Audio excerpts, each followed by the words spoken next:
Si Dieu nous a fait à son image, c'est qu'il y a un peu de nous en lui et un peu de lui en nous. Je vous laisse quelques secondes. Si Dieu nous a fait à son image, c'est qu'il y a un peu de nous en lui et un peu de lui en nous.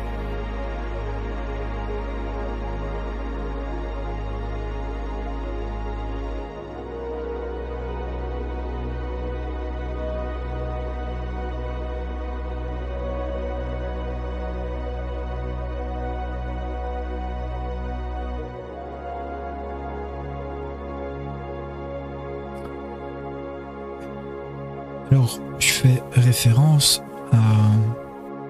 aux écrits bibliques. Je sais pas forcément.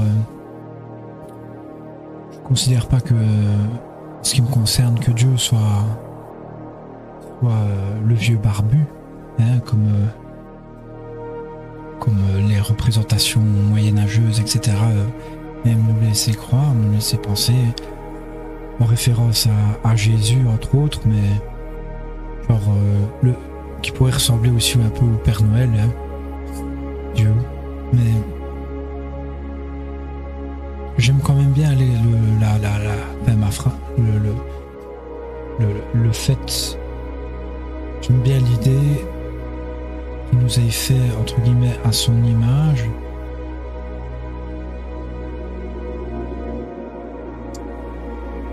Parce que on ressent, je pense qu'en tant qu'être humain, durant l'histoire, on ressent notre capacité à créer, à comprendre, à produire, à créer de nouvelles choses. Et avec cette notion de créateur pourrait faire de nous des petits dieux.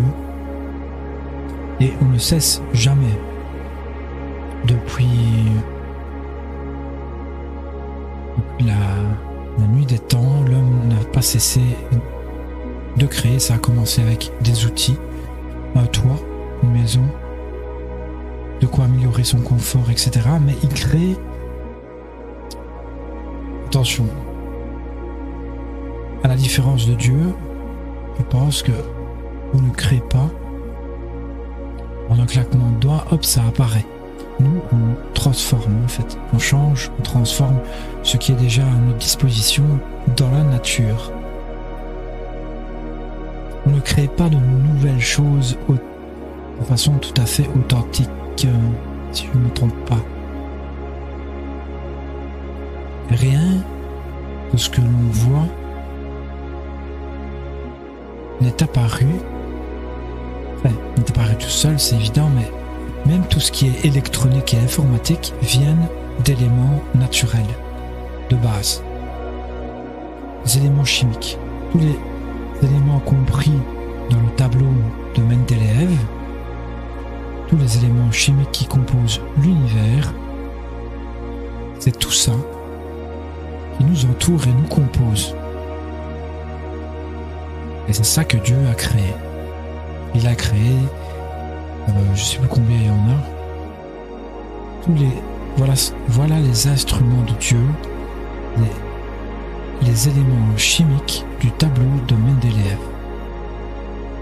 Commencer par l'hydrogène. C'est quoi le soleil? C'est quoi les étoiles? De l'hydrogène. Et tout part des étoiles. Toutes les planètes, tout ce qui nous compose proviennent des étoiles. Et les étoiles proviennent du Big Bang. Big Bang.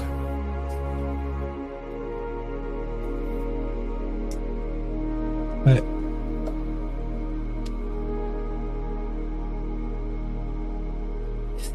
Donc il y a cette notion de création, mais en tant qu'être naturel, et là ça concerne tous les êtres vivants, on a une partie de Dieu. On a une partie d'étoiles, de Big Bang. On est de la poussière d'étoiles, de la poussière de Big Bang. Ça c'est sûr. C'est clair et net. Pour moi, la version scientifique en ce qui concerne la création de l'univers me paraît tout à fait plausible. Et même si on ne croit pas au Big Bang, on croit aux étoiles.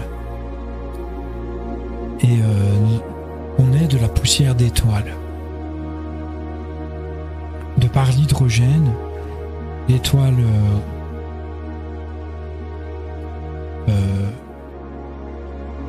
le soleil peut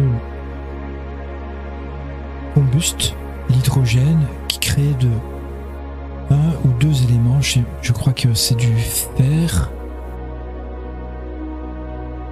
du dioxyde.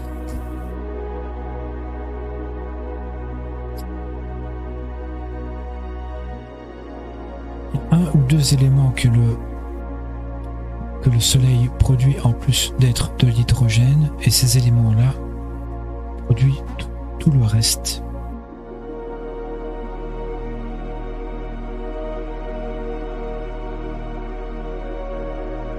Donc ça c'est sûr. Donc une part pour être plus précis, pour être plus exact, sans trop rentrer dans le miracle, on a une part, on a de la lumière en nous. On vient de soleil, d'étoiles, on a clairement de la lumière en nous.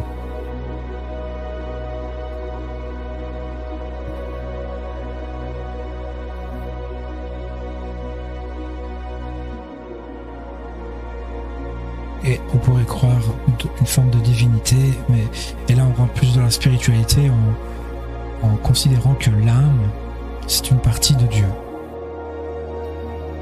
En ce qui concerne Dieu, la source,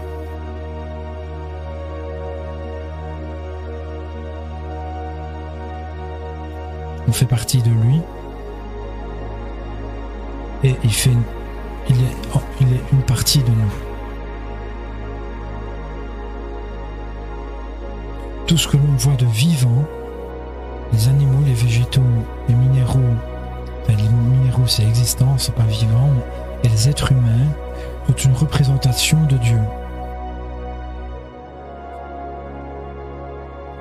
Chaque fois qu'on regarde un élément de vie, on voit une partie de Dieu.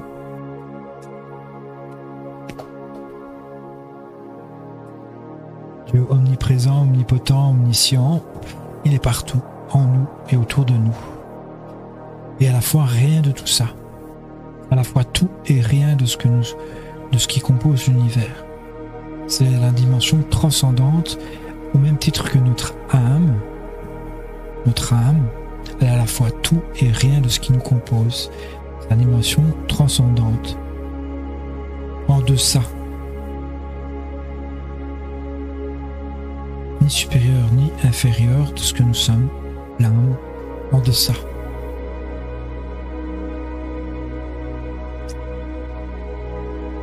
Et j'aime bien penser que Dieu, la source, l'origine, l'esprit, la conscience universelle, disons,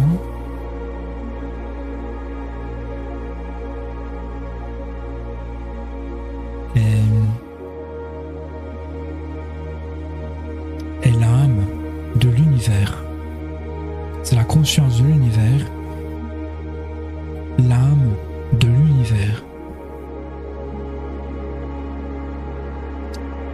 J'aime bien associer le mot âme et conscience. On dit l'expression en toute âme et conscience. D'ailleurs, je pense aussi que beaucoup d'expressions qu'on emploie ont un fondement tout à fait, ont des bases tout à fait solides. Et voilà, l'expression en âme et conscience, pour moi, pour être plus exact, c'est pas âme et conscience. L'âme est la conscience, en fait. Quand on parle d'une conscience, on parle d'une âme. Quand on parle d'une âme, on parle d'une conscience.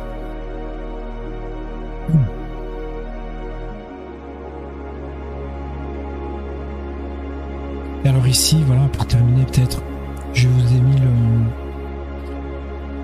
l'image de Tron, un film, il y a eu le Tron des années 80, et ils ont refait un Tron en 2010, donc c'est sur 2010 bien sûr, et donc c'est de l'ambiance futuriste, et comme je dis, l'être humain ne cesse d'innover, et à travers ses créations comme celle que l'on connaît pour le moment, l'ordinateur, l'IA, tout ce qui est technologique, etc., on essaierait toujours de se prendre pour des petits dieux. Au fond.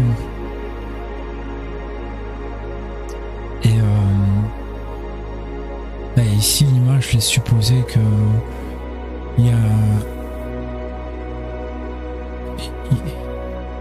a un point de gravité au centre de la cité de Tron. Je crois que c'est une ville, Tron.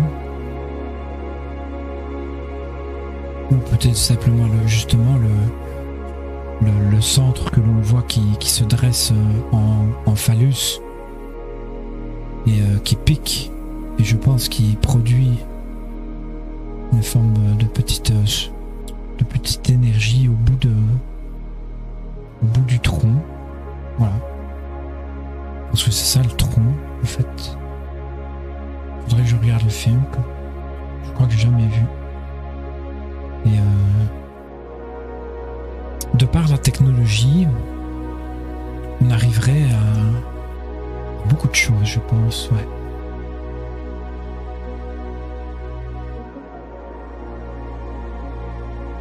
Comme des petits dieux.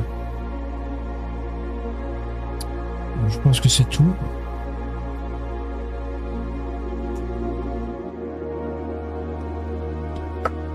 Et voilà, il y a d'autres citations qui viendront et dans le tome 2, la deuxième année, où j'aime bien dire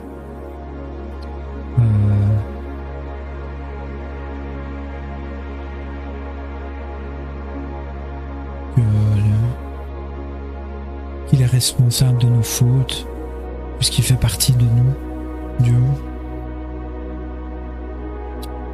Il n'est surpris de rien.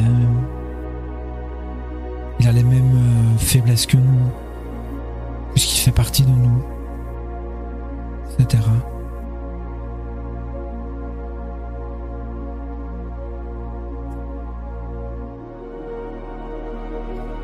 Merci de me suivre et à bientôt pour une nouvelle lecture.